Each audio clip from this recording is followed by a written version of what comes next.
దేవుని బిడ్డలారా, ఈరోజు మనం చెప్పుకోబోయే అవసరం ఏంటంటే హృదయం. హృదయ శుద్ధి గల వారు ధన్యులు, వారు దేవుణ్ణి చూచెదరు అని దేవుడు మాట్లాడాడండి. ఎవరు దేవుని చూస్తారు అని మనం ఆలోచన చేస్తే, ఎవరి హృదయం అయితే శుద్ధిగా ఉంటుందో, పరిశుద్ధంగా ఉంటుందో, ఏ పాపము లేనిదిగా ఉంటుందో, ఆ హృదయ శుద్ధి కలిగిన వారు మాత్రమే దేవుణ్ణి చూస్తారంట. హృదయం తెరిచినప్పుడు, మన హృదయంలో ఏ కపటము లేనప్పుడు, హృదయంలో ఏ పాపము లేనప్పుడు దేవుని కార్యాలను మనం చూడగలుగుతాం. ఎవరు చూడగలుగుతారని బైబిల్ చెప్తుంటే, హృదయ శుద్ధి కలిగిన వారు మాత్రమే దేవుని చూస్తారంట. ఎవరు దేవుని చూస్తారండి? హృదయ శుద్ధి కలిగిన వారు మాత్రమే దేవుని చూడగలుగుతారని బైబిల్లో రాయబడిన మాట మనం చూస్తాం. ఇర్మీయా భక్తుడు అంటాడు, 17వ అధ్యాయము 9వ వచనంలో మనం చూసినప్పుడు, హృదయం ఎలాంటిదంటే మోసకరమైనది అన్నాడు. హృదయం ఎలాంటిది?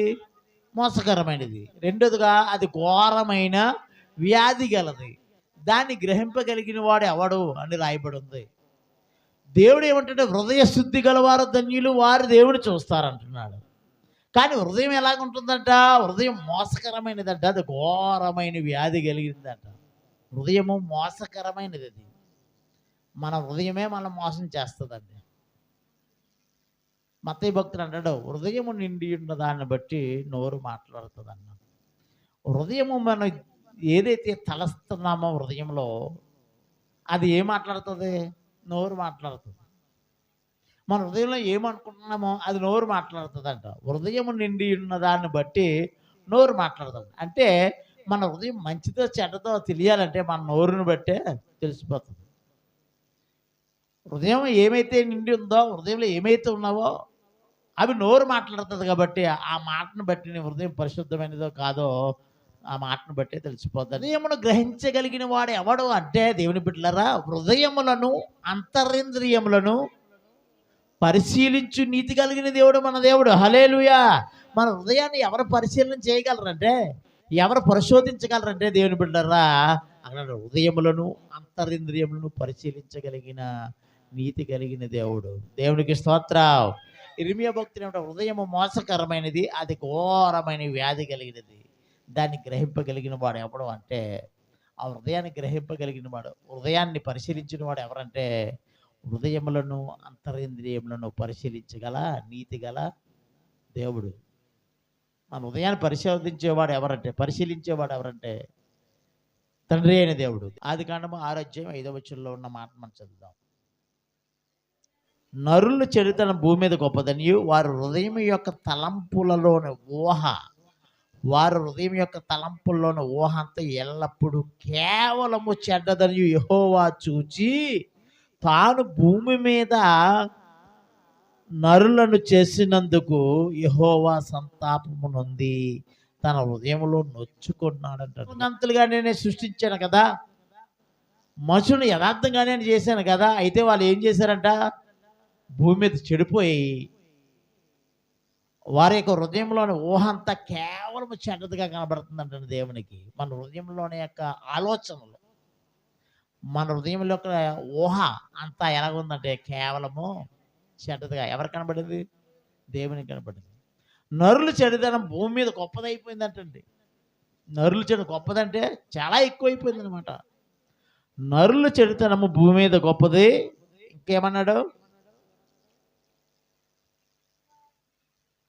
వారి హృదయం యొక్క తలంపులలోని, వారి హృదయం యొక్క తలంపుల్లోని ఊహ అంతయు కేవలము చెడ్డదని యెహోవా చూచి, తాను భూమి మీద నరులు చేసినందుకంటే తన హృదయంలో ఏం చేశాడంటండి? నొచ్చుకున్నాడు. ఈ చెడ్డ హృదయము దేవునికి ఇష్టం కాదు. కాబట్టి హృదయం ఇప్పుడు ఏమవ్వాలంటే మారాల, హృదయం శుద్ధి కావాల. బైబిల్ అదే చెప్తుంది, మన చదువుకున్న మూలవాక్యం, హృదయ శుద్ధి గలవారు ధన్యులు, వారు మాత్రమే దేవుని చూస్తారు. అంటే ఇప్పుడు మన హృదయం ఏమవ్వాలి? హృదయంలోని యొక్క ఊహ అంతా కేవలం చెడ్డది. కాబట్టి ఈ చెడ్డ హృదయం ఇప్పుడు ఏమవ్వాలంటే, ప్రియా దేవునికి ఇష్టకరమైన హృదయంగా మారిపోవాలి. మారాలంటే ఏం చేయాలని మనం ఆలోచన చేస్తే, బైబిల్ లేఖనంలో చాలా విషయాలు ఉన్నాయి. హృదయ రహస్యాలను ఎరిగిన దేవుడు మన దేవుడు. కాబట్టి మన హృదయం దేవునికి అప్పగించాలి. సామెతల గ్రంథంలో సొలొమోను చెప్తాడు, నా కుమారుడా, నీ హృదయము నాకు ఇమ్మన్నాడు. ఇప్పుడు మన హృదయం ఎవరికి కావాలి? ఎలాంటి హృదయం కావాలి? ఇప్పుడు శుద్ధ హృదయం కావాలి, పరిశుద్ధమైన హృదయం కావాలి. పరిశుద్ధమైన హృదయంలోనికే ప్రభువైన యేసుక్రీస్తు వచ్చి ఆ హృదయంలో నివాసం ఉంటాడు. ఇప్పుడు మన హృదయం ఏమైపోయింది అంటాడు? పాడైపోయింది అంటున్నాడు. మన కేవలము చెడ్డదంటావు. మన హృదయంలోని ఊహ అంతా కేవలము చెడ్డదిగా అయిపోయింది. కాబట్టి ఆ హృదయం మారాలి, మారి దేవునికి ఇవ్వాలి. అప్పుడు ఆ హృదయంలో దేవుడు నివాసం ఉంటాడు. కీర్తన గ్రంథము 44వ కీర్తన 21వ వచనం ఒకసారి చదువుదాం. హృదయ రహస్యములు ఎరిగిన దేవుడు ఆ సంగతిని పరిశోధింపక మానునా. హృదయ రహస్యాలని ఎరిగిన దేవుడు, నీ హృదయంలో తలంపు పుట్టక మునిపే ఎరిగిన దేవుడు.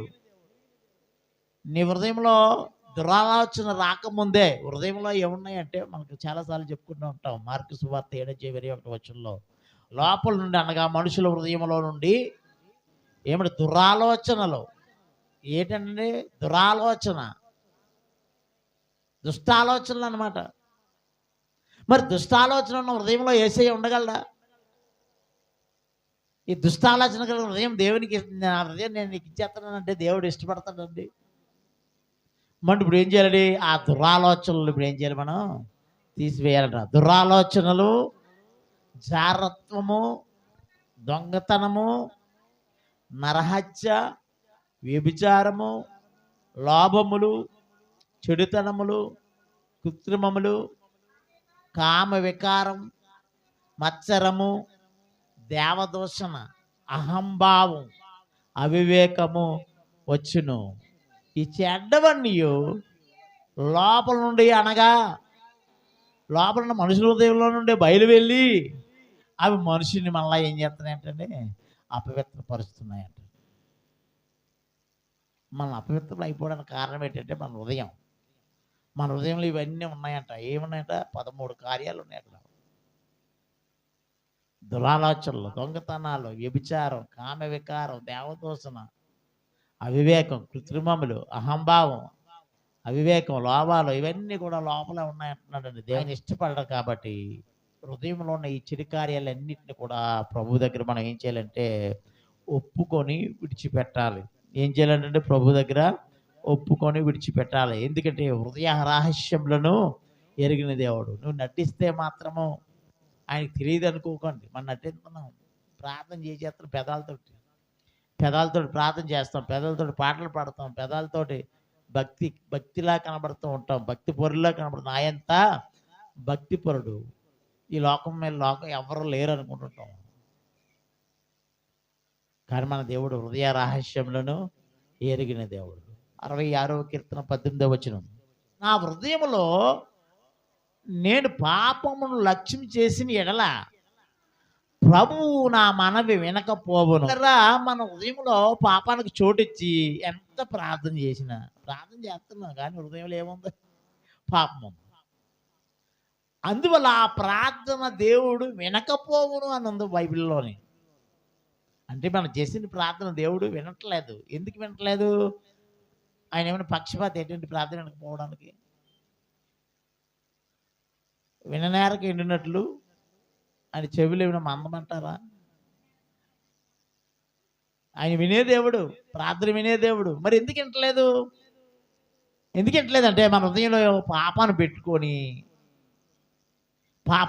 పాపానికి చోటిచ్చి పాపాన్ని లక్ష్యం చేసి అప్పుడు మొర్ర పెడుతున్నాం, ప్రార్థన చేస్తున్నాం. నువ్వు ఎంత గోజాడినా ఎంత ప్రార్థన చేసినా ఆ మనవి ప్రభువు ఏం చేస్తాడంటే వినకపోవునంటే వినడంటండి దేవుని బిడ్డలారా. కాబట్టి హృదయాలను పరిశీలించే దేవుడు మన ఎలాంటిదో ఆయనకి తెలుసు. కాబట్టి మన హృదయాన్ని ఇప్పుడు ఏం చేయాలంటే మనము కడిగేసుకోవాలి. మన హృదయాన్ని ఏం చేసుకోవాలి? ఇప్పుడు దేంతో? నీళ్ళతోట? దేంతో కడిగేసుకోవాలి? కీర్తన కాడు ఏమంటాడు చదవండి. 51వ కీర్తన 7వ వచనం 10వ వచనం. నేను పవిత్రుడగినట్లు హిస్సోపుతో నా పాపమును పరిహరింపుము. హిమము కంటే నేను తెల్లగా ఉండినట్లు నీవు నన్ను కడుగుము అంటున్నాడు. హిస్సోపుతో నన్ను పరిహరించమన్నాడు పాపాలని. హిమమ్మ కంటే తెల్లగా నా హృదయం ఉండేటట్లుగా నా హృదయాన్ని కడగమంటున్నాడు. ఈ ప్రార్థన ఎవరు చేశారు? దావీదు చేస్తున్న ప్రార్థన ఇది. ఇప్పుడు మనం కూడా అదే ప్రార్థన చేయాలి. పాపంతో ప్రార్థన చేస్తే మాత్రం ప్రయోజనం ఉండదు. పాపాన్ని హృదయంలో పెట్టుకొని మనం ఎంత ప్రార్థన చేసినా ఆ ప్రార్థన దేవుడు వినడు అని బైబిల్ చెప్తుంది. ఆ ప్రార్థనకి జవాబు రాదు. అంతే భక్తులు ఏమంటారు? ప్రభా ప్రభా నేను ప్రార్థన చేయి ప్రతి వారును పరలోక రాజ్యంలో ప్రవేశించడు కానీ నా తండ్రి చిత్త ప్రకారం ఎవరైతే చేస్తారో వారే పరలోక రాజ్యంలో ప్రవేశిస్తారు. ప్రభా ప్రభా అని పెదాల మీద ఎంత ప్రార్థన చేసినా పరలోక రాజ్యం వెళ్ళలేము, కానీ తండ్రి చిత్త ప్రకారం ఎవరైతే నడుస్తారో వారు మాత్రమే పరలోక రాజ్యంలో ప్రవేశిస్తారు. దేవునికి స్తోత్రం. కాబట్టి హృదయ పరిశోధన చేసే దేవుడు హృదయమును అంతరింద్రియాలను పరిశీలించే నీతి కలిగిన దేవుడు మన హృదయాలను పరిశీలించేస్తున్నాడు. కాబట్టి మన హృదయంలో ఆయన పవిత్రంగా కనబడాలి దేవునికి. అందుకంటే హృదయ శుద్ధి గలవారు మాత్రమే దేవుని చూడగలుగుతారు అన్నాడు. ఎవరైతే హృదయాన్ని శుద్ధి చేసుకొని ప్రభువుకు మొరపెడతారో వారి ప్రార్థన మాత్రమే దేవుడు వింటాడు. ఆ ప్రార్థనకు మాత్రమే జవాబును దేవుడు ఇస్తాడు. కాబట్టి దేవుని సంగమా, దేవుని బిడ్డలారా, మన హృదయాన్ని ఏం చేయాలంటే దావీదు భక్తుడిలాగా హిస్సోపుతో నా పాపమును పరిహరింపమని ప్రార్థించినట్లుగా హిమము కంటే తెల్లగా నా హృదయాన్ని కడిగేయి ప్రభు అని ప్రభు దగ్గర మనం కూడా ప్రార్థించినప్పుడు మన హృదయాన్ని ప్రభు అని యేసుక్రీస్తు దేవుడు ఏం చేస్తాడంటే శుద్ధి చేస్తాడు. దేవా నాయందు ఏం కలగజేయమంటున్నాడు భక్తుడు దావీదు? శుద్ధ హృదయం. నా ఎందు ఏం కనబడాలంటే నీకు శుద్ధ హృదయం కనబడాలి. అంటే శుద్ధ హృదయం అంటే హృదయము శుద్ధిగా కనబడాలి. శుద్ధ అంటే తెల్లగా ఉంటుంది. అలాంటి హృదయం కనబడాలంట. దేవుని చూడాలంటే శుద్ధ హృదయం కావాలి.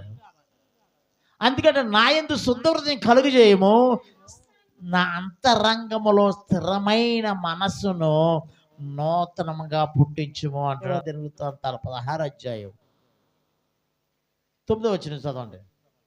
తన ఎడల యథార్థ హృదయము గలవారిని బలపరచుటకై. ఏ హృదయం? యథార్థ హృదయం. ఇందాకేం చెప్పుకున్నాం? దావీదు భక్తుడు చెప్పి శుద్ధ హృదయం, యథార్థ హృదయము. తన ఎడల యథార్థ హృదయము గలవారిని బలపరచుటకై యెహోవా కనుదృష్టి లోకమంతా సంచారం చేసి. యెహోవా చూస్తున్నట్టు తన ఎడల ఎవరు యథార్థవంతులు ఉన్నారు, యథార్థ హృదయం కలిగిన వారు ఉన్నారని చెప్పేసి దేవుని యొక్క కనుదృష్టి అంతా కూడా లోకమంతా ఏం చేస్తుందంటే సంచారం చేస్తుంది. నన్ను ఎవరు చూస్తున్నారు అనుకున్నారు అనక మీరు, నన్ను ఎవరు చూస్తారులే అనుకోకండి. దేవుడి యొక్క వాక్యంలో రాయబడిన మాట, తన ఎడల యథార్థ హృదయం గలవారిని దేవుడు బలపరచడానికి అంటండి. ఆయన కనుదృష్టి లోకమంతా ఎందుకు సంచారం చేస్తుందంటే వారిని బలపరచడానికి, వారిని ఆశీర్వదించడానికి, వారిని పరిశుద్ధపరచడానికి, వారిని ఇంకా ప్రభులో బలపరచడానికి ఆయన కనుదృష్టి అంట లోకమంతా కూడా సంచారం చేస్తున్నారు. నీ హృదయం శుద్ధి కావాలి, నీ హృదయం యథార్థంగా ఉండాలి. యథార్థ హృదయం కలవారి ఎడలా ఆ యథార్థ హృదయం ఎవరు దొరుకుతారని చెప్పేసి ఆయన కనుదృష్టి అంతా లోకమంతా కూడా సంచారం చేస్తుందంట. దేవుని బిడ్డలారా, ఆయన కనుదృష్టి లోకమంతా సంచారం చేస్తున్నప్పుడు ఆ యథార్థవంతుడు నీవే ఎందుకు కాకూడదు? ఆ యథార్థవంతుడు నీవే ఎందుకు కాకూడదండి? ఎందుకంటే మన దేవుడు నన్ను ఎవరు చూడలేదు అనుకోకండి, మన హృదయాలను అంతరింద్రియాలను పరిశీలించగలిగిన నీతి కలిగిన దేవుడు. మొదటి దినవృత్తాంతముల గ్రంథము 28వ అధ్యాయము 9వ వచనం ఒకసారి చదువుదాం. ఇక్కడ దావీదు తన కుమారుని సొలొమోనుతో చెప్తున్నాడు, సొలొమోనా నా కుమారుడా, నీ తండ్రి యొక్క దేవుడైన యెహోవా, నీ తండ్రి యొక్క దేవుడైన యెహోవా అందరి హృదయములను పరిశోధించువాడును, ఆలోచనలన్నిటినీ సంకల్పములన్నిటినీ ఎరిగిన వాడునై ఉన్నాడు. నీవు ఆయనను తెలుసుకొని హృదయపూర్వకంగాను మనఃపూర్వకంగాను ఆయనను సేవించుము. ఆయనను వెతికిన ఎడల ఆయన నీకు ప్రత్యక్షమగును. సొలొమోనా నా కుమారుడా, నీ తండ్రి యొక్క దేవుడైన యెహోవా అందరి హృదయాలను పరిశోధించి వాడై ఉన్నాడు, ఆలోచనలన్నీ సంకల్పాలన్నీ ఎరిగిన వాడై ఉన్నాడు. నీవు ఆయనను తెలుసుకొని హృదయపూర్వకంగాను మనఃపూర్వకంగాను ఆయన సేవించు. ఎలా సేవించాలి దేవుణ్ణి? హృదయపూర్వకంగాను, మనఃపూర్వకంగాను తన కొడుకుతో చెప్పుకుంటున్నాడు దావీదు. ఆయన ఎలా సేవించాలంటే హృదయపూర్వకంగాను, మనఃపూర్వకంగాను నువ్వు సేవించన్నాడు. పాటలు పాడతాం కానీ పాట పాడినట్టుగా ఉన్నాం. పూర్ణ హృదయంతో ప్రభువాన్ని నేను సేవించేస్తున్నాను, పాడేస్తున్నాను తప్ప, పాట వరకునే ఉంటుంది తప్ప పూర్ణ హృదయంతో మనఃపూర్వకంగా మన దేవుణ్ణి సేవించలేకపోతున్నాము. అక్కడ సొలొమోనుతో దావీదు అదే చెప్తున్నాడు. నీవు ఆయనను తెలుసుకొని, నీవు తండ్రి అయిన దేవుని తెలుసుకొని ఎలా సేవించాలో తెలుసండి. హృదయపూర్వకముగా, మనఃపూర్వకముగా ఆయన్ని సేవించుము. ఆయనను వెతికిన యెడల ఆయన నీకు ప్రత్యక్షమగును. ఆయనను వెతికిన యెడల ఎలా ఎదగాలి? హృదయపూర్వకంగాను, మనఃపూర్వకంగాను ఆయనను వెతకాలి, ఆయన్ని సేవించాలి, వెతకాలి. అప్పుడు ఆయన నీకేమవుతాడు? ప్రత్యక్షం అవుతాడు. శుద్ధి గలవారు ధన్యులు, వారు దేవుని చూస్తారు. ఎప్పుడు దేవుని మనం చూడగలుగుతామంటే హృదయపూర్వకంగాను, మనఃపూర్వకంగాను ఆయనను సేవించి ఆయన వెతికినప్పుడు ఆయన మనకు ప్రత్యక్షం అవుతాడు. అప్పుడు మన దేవుని చూడగలుగుతాం. హృదయం అలాగే పెట్టుకొని, హృదయంలోని యొక్క ఊహంతా కేవలం చెడ్డగానే ఉండి దురాలోచనలు చేస్తూ దేవుని ఎంత వెతికినాను దేవుడు దొరకడు. ఆయనను మనస్ఫూర్తిగా వెతికితే నీకు ప్రత్యక్షం అవుతాడు. ఆయనను విసర్జిస్తే ఏం చేస్తాడు? మనల్ని త్రోసేస్తాడు. నీవు ఆయన్ని తెలుసుకొని హృదయపూర్వకంగా, మనఃపూర్వకంగా సేవించి ఆయన వెతికితే ఆయన మీకు ప్రత్యక్షం అవుతాడని ఆ మాట ఈరోజు దేవుడు మనతో మాట్లాడుతున్నాడు. దేవుని సంగమా, మీరు హృదయపూర్వకంగా దేవుడిని ఏం చేయాలంటే సేవించాలి. మనఃపూర్వకంగా దేవుని సేవిస్తే ఆయన మీకు ప్రత్యక్షం అవుతాడని దేవుని యొక్క లేఖనంలో రాయబడి ఉంది. 1 సమూయేలు గ్రంథం 16:7. ఒక సమూయేలు ప్రవక్తని పంపించి ఇలాగ అంటున్నాడట. ఏమని? ఎస్ఐకి ఎంతమంది కొడుకులు? 8 కుమారులు. ఆ ఎస్ఐ దగ్గరికి వెళ్ళి, ఆ కుమారులు సౌలు నా మాట వినలేదు కాబట్టి, సౌలు నా మాటను తిరస్కరించాడు కాబట్టి, సౌలుకు బదులుగా నేను ఎస్ఐ కుమారుల్లో ఒకరిని రాజుగా చేయాలనుకుంటున్నాను. సమూయేలుని వెళ్ళి వారిని అభిషేకించమని పంపించాడంట సమూయేలు ప్రవక్తను. ఆవిడ పెద్దోడు వచ్చాడంట. అక్కడ వాక్యం చదివితే పెద్దోడు చూసినప్పుడు అతని ఎత్తును చూశాడు, అతని పైరూపాన్ని చూశాడు. ఎవరో? సమూయేలు ప్రవక్త. తన ఎత్తుని, తన పైరూపాన్ని చూసి ఇతడే నేను అభిషేకించి రాజు అనుకుంటున్నాడు. అతని రూపమును, అతని ఎత్తును లక్ష్య పెట్టుకుని దేవుడు మాట్లాడుతున్నాడు. ఆయన మనసులో అనుకున్నాడు. అతని రూపాన్ని చూశాడు, అతని ఎత్తును చూశాడు. ఈడే కావాలి ఇశ్రాయేలుకి రాజు అనుకుంటున్నాడు. ఈయనే కావాలి నన్ను అభిషేకించమని పంపించాడు అనుకుంటున్నాడు. కానీ దేవుడు మాట్లాడుతున్నాడు. అతని ఎత్తుని కానీ, అతని పైరూపాన్ని కానీ నువ్వేం చేయొద్దు? లక్ష్య పెట్టద్దు. మనం కూడా పైరూపాన్ని చూసి పరిశుద్ధులని సర్టిఫికెట్ ఇచ్చేస్తాం. పైరూపాన్ని చూసి మనం ఏం చేస్తాం? ఈ అమ్మాయి చాలా మంచిది మన సర్టిఫికెట్ ఇచ్చేస్తాం. ఒక పాస్టర్ గారికి ఒక తల్లిగారు చెప్పారంట, మా అమ్మాయికి మంచి సంబంధం చూడండి అని చెప్పేసి. పాస్టర్ గారికి కదా చెప్తారు. చెప్తే పలానా చోట ఒక అబ్బాయి ఉన్నాడు, చూసొద్దామని చెప్పి ఆ తల్లిదండ్రులు తీసుకుని అక్కడికి వెళ్తే ఆ అబ్బాయి చాలా వినయ విధేయతలు చూపించేస్తున్నాడంట. భక్తి పొరలా నటించేస్తున్నాడు. పైకి కూర్చుంటే స్తోత్రం అంటున్నాడు, నిలబడితే స్తోత్రం అంటున్నాడు, బాబు ఇలా అంటే స్తోత్రం అంటున్నాడు, నువ్వు ఎంత చదివి అంటే స్తోత్రం అంటున్నాడు, అంత స్తోత్రం. ఈ పాస్టర్ గారు ఏంటి ప్రతి మాటకి స్తోత్రమే చెప్తున్నాడు, చాలా మంచోళ్ళగా ఉన్నాడు అని ఈయన అనుకుంటే, ఈయన ఇంకా అనుకుంటున్నాడు పాస్టర్ గారు ఏమన్నా చాలా మంచోళ్ళగా ఉన్నాడు, బయటికి బాగానే కనబడుతున్నాడు, వినయం బాగుంది, విధేయత బాగుంది, కూర్చుంటే స్తోత్రం, నిలబడితే స్తోత్రం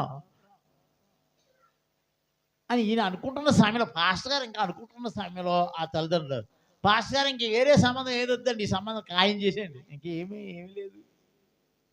అలా పైరూపాన్ని చూసి ఆ తల్లిదండ్రులు ఏమన్నారే, వచ్చిన తల్లిదండ్రులు, మా అమ్మాయికి ఈ సంబంధం ఖాయం చేయండి. ఉండమ్మా చూద్దాం, ఇంకా ఆగు, నువ్వు వీటికి కంగారు పడిపోతుండే, పాస్టర్ గారు అంటే ఇంకా ఏం చెప్పొద్దండి, ఇంకా ఆత్ర తాగట్లేదు, ఇంక ఈ అబ్బాయి మా అల్లుడు, అది మీ కర్మ అనుకున్నాను మనసులోని. ఏం చెప్తుంటే వింటలేదు కదా, మరి పాస్టర్ చెప్తున్నా వింటలేదు. సరేనమ్మా, మరి మీ ఇష్టం అంటే ఓకే చేసేయండి అని చెప్పేసి మొత్తానికి ఓకే చేసుకొని అది వెళ్ళింది ఓన్లీ చూడడానికి వెళ్ళారు. ఏకంగా తినేసి వచ్చేసారు. ఏంటి అది పప్పు అన్నాలు అంటారు కదా, ఏకంగా అది ఖాయం చేసుకొని వచ్చారనమాట. ఖాయం చేసుకొని, ఎందుకంటే పాస్టర్ గారు అంత చెప్పినా ఎంట్లో అది పై రూపాన్ని చూసి,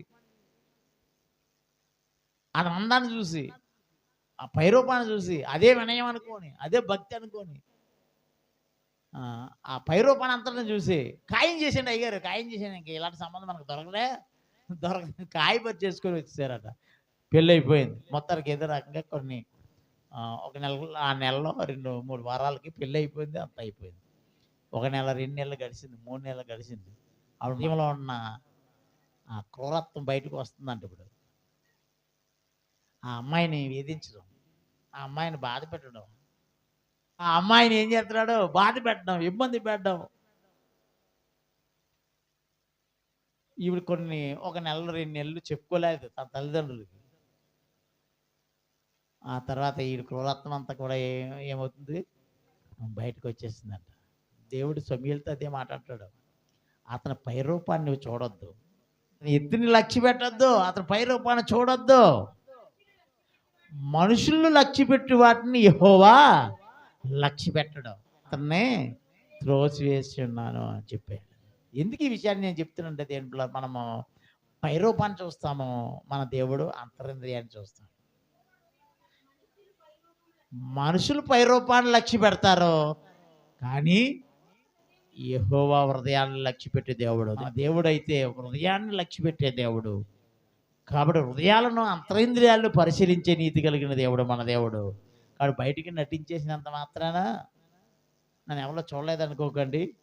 మన దేవుడు మన హృదయాలను అంతరింద్రియాలను ఏం చేస్తాడు, పరిశీలన చేసే దేవుడు. మార్కు సువార్త 12:30, నీ పూర్ణ హృదయంతోను, పూర్ణ ఆత్మతోను, పూర్ణ వివేకముతోను, నీ పూర్ణ బలముతోను నీ దేవుడైన ప్రభువును ప్రేమింపవలెను అనున్నది ప్రధానమైన ఆజ్ఞ. సొలొమోను తండ్రి అయిన దావీదు ఏ విధంగా చెప్పాడంట, మనపూర్వకంగాను హృదయపూర్వకంగాను ఆయన నీవు సేవించాలన్నాడు.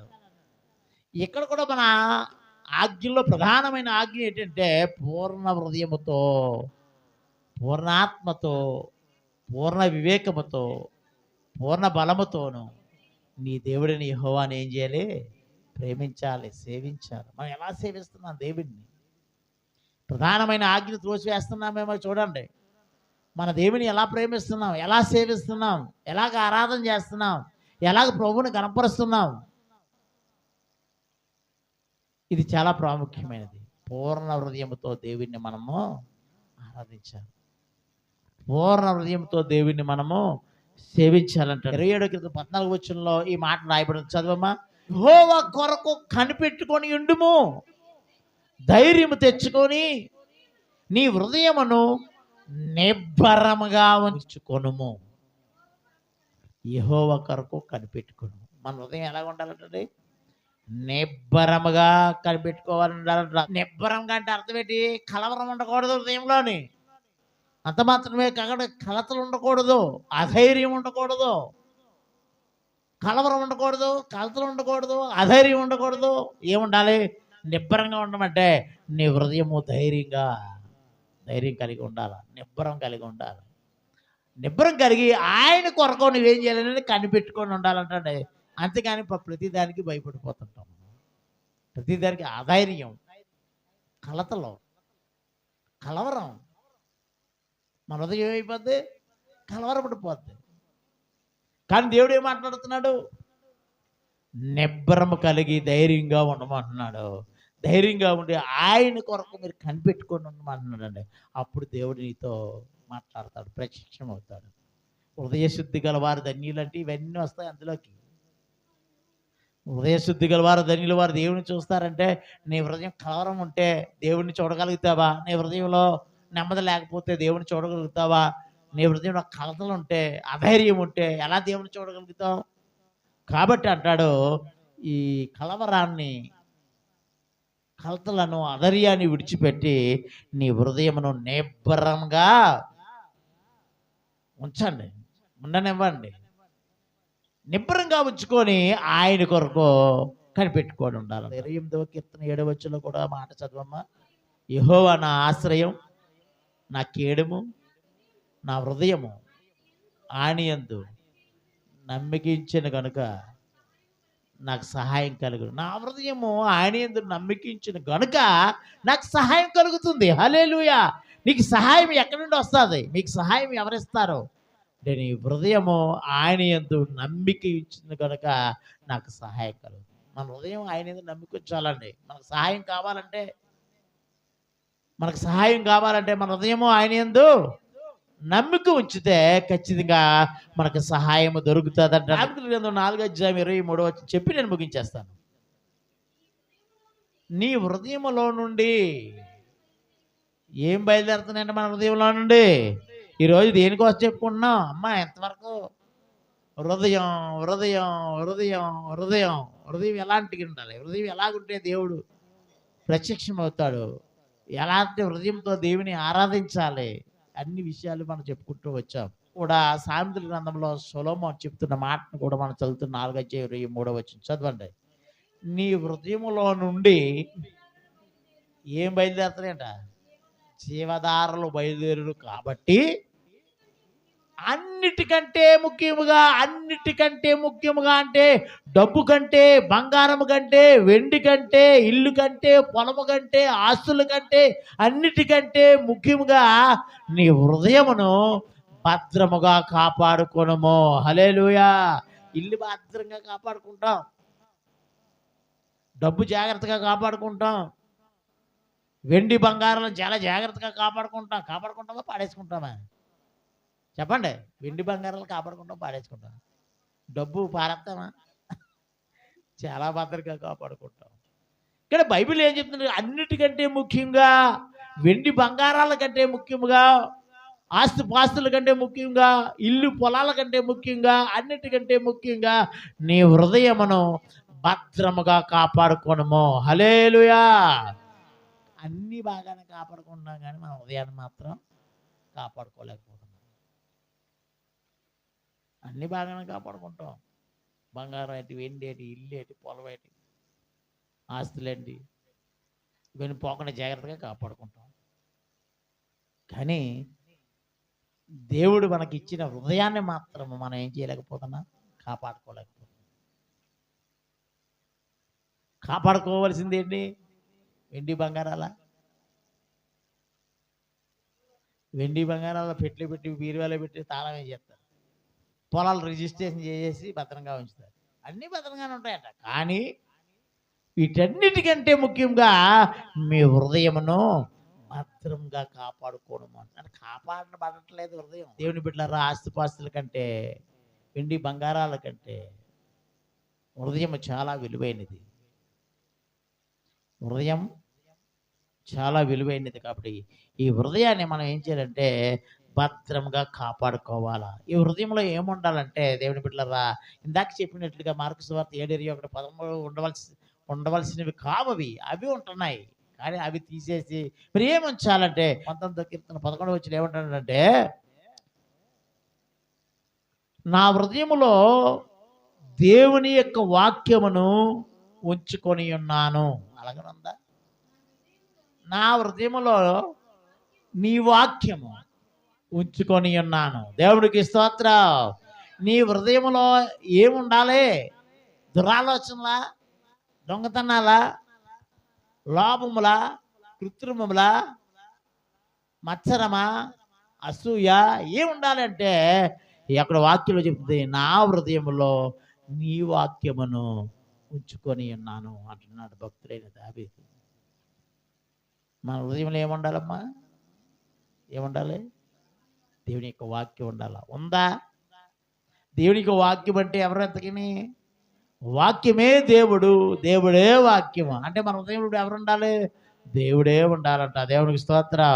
హృదయమే నీ ఆలయము క్రీస్తు. హృదయము దేవుని యొక్క ఆలయం. మరి దేవుని యొక్క ఆలయంలో ఎవరు ఉండాలి? ఆయనే ఉండాలి. అంటే ఇప్పుడు మన హృదయము దేవుని యొక్క ఆలయం అయితే ఆ ఆలయంలో ఎవరు ఉండాలంటే దేవుడే ఉండాలా, అనగా వాక్యం ఉండాలా. వాక్యమే దేవుడు, దేవుడే వాక్యము. కాబట్టి ఆ వాక్యం నీ హృదయంలో ఉంటుందా? ఆ వాక్యము మన హృదయంలో ఉంటుందా? ఒకసారి ఆలోచన చేయండి. చివరి మాట ద్వితీయోపదేశ కాండము 15వ అధ్యాయం 7వ వచనం చెప్పి నేను ముగించేస్తున్నాను. దేవుని యొక్క వాక్యం ఉందనుకోండి మన హృదయంలో, అంటే యేసుక్రీస్తు ప్రభువారు మన హృదయంలో ఉన్నాడనుకోండి, ఉంటే మనం ఏం చేయకూడదు అంటాడంట, నీ పురములలో ఎక్కడైనా నీ సహోదరులు ఒక పేదవాడు ఉన్నియల్లా, పేదవాడైన నీ సహోదరుని కరుణింపకుండా నీ హృదయమును కఠినపరచకొనకూడదు అన్నాడు. దేవునికి స్తోత్ర. మన హృదయం ఏం చేసుకోకూడదు? కఠినపరచుకోకూడదు. నిజంగా హృదయంలో యేసయ్య ఉంటే ఎవరైనా పేదవారు కనబడినప్పుడు నాకు ఎందుకులే అని తప్పించుకొని పోకూడదు. అతని ఎడల మనం ఏం చేయాలంటే కనికరి పడాలి, కరుణించాలి. ఆ వ్యక్తిని, ఆ సహోదరుని కరుణింపకుండానే హృదయాన్ని కఠినపరుచుకోకూడదు అంటున్నాడండి. నీ తోచిన సహాయం చేయండి. వాడు ఏమీ మన దగ్గర నుంచి కోరుకోడు, కానీ చిన్న సహాయాన్ని, భోజనం కోరుకుంటాడు, లేకపోతే వస్త్రాన్ని కోరుకుంటాడు పేదవాడు ఉంటే. యాకోబు పత్రిక 1వ అధ్యాయము 27వ వచనం, దేవుని ఎదుట నిష్కలంకమును పవిత్రమైన భక్తి ఏదనగా దిక్కులేని పిల్లలను, విధవరాండ్రను వారి ఇబ్బందుల్లో పరామర్శించాలంట. దేవునికి స్తోత్రం. నిజంగా నీ హృదయములో యేసయ్య ఉంటే, నీ హృదయంలో దేవుడు ఉంటే, మన హృదయం పరిశుద్ధమైనది, పరిశుద్ధమైన హృదయంలో దేవుడు ఉంటే, దేవుని యొక్క వాక్యం ఉంటే, అక్కడ అంటాడు ఏది నిజమైన భక్తి అంటే, దేవుని బిడ్డలారా, నిష్కలంకమైన పవిత్రమైన భక్తి ఏదనగా దిక్కులేని పిల్లలను, విధవరాండ్రను వారి ఇబ్బందుల్లో వారిని ఏం చేయాలి? పరామర్శించాలి. నిజంగా యేసయ్య మన హృదయంలో ఉంటే అలాంటి మనసు నీకు ఉంటుంది. అలాంటి మనసు ఉన్నప్పుడు, దిక్కులేని వారు నీకు కనబడినప్పుడు, పేదలు కనబడినప్పుడు, అక్కడ వాక్య ప్రకారం మనం చూసినప్పుడు 7వ వచనం, నీ దేవుడని యెహోవా నీకు ఇచ్చిన దేశమందు, నీ పురములలో, నీకు ఇచ్చిన దేశంలో, నీ పురంలో, నువ్వు నివాసం ఉంటున్న ప్రాంతాల్లో నీ సహోదరుల్లో ఒక పేదవాడు ఉండిన ఎడల, పేదవాడైన నీ సహోదరుని కరుణింపకుండా నీ హృదయమును కఠినపరచుకొనకూడదు. చెయ్యి ముడుచుకొనక వాని కొరకు అవశ్యముగా చెయ్యి చాచి వాని అక్కర చొప్పున ఆ అక్కరకు చాలినంత అవశ్యంగా వానికి అప్పు ఇవ్వలేను, సహాయం చేయవలను అంటున్నాడు. అందుకంటే నిష్కలంకమైన పవిత్రమైన భక్తి ఏదంటే, అక్కడ చదివిన వాక్యము, విధవరాండ్రను, దిక్కులేని పిల్లలను వారి ఇబ్బందుల్లో మనం ఏం చేయాలి? పరామర్శించాలి. రెండోదిగా ఇహలోక మాలిన్యము, ఇహలోక పాపం మనకు అంటుకోకుండా జాగ్రత్త పడడమే నిజమైన భక్తి అండి. అలాంటి భక్తి చేస్తేనే మన హృదయంలో ఎవరుంటారో? యేసయ్య ఉంటాడు, దేని యొక్క వాక్యం ఉంటుంది. కాబట్టి హృదయం భద్రంగా కాపాడుకుందాము. మనస్ఫూర్తిగా, మనపూర్వకంగాను, హృదయపూర్వకంగా దేవుణ్ణి ఆరాధించేద్దాము. ఈ కొద్ది మాటలు దేవుడు దీవించును గాక.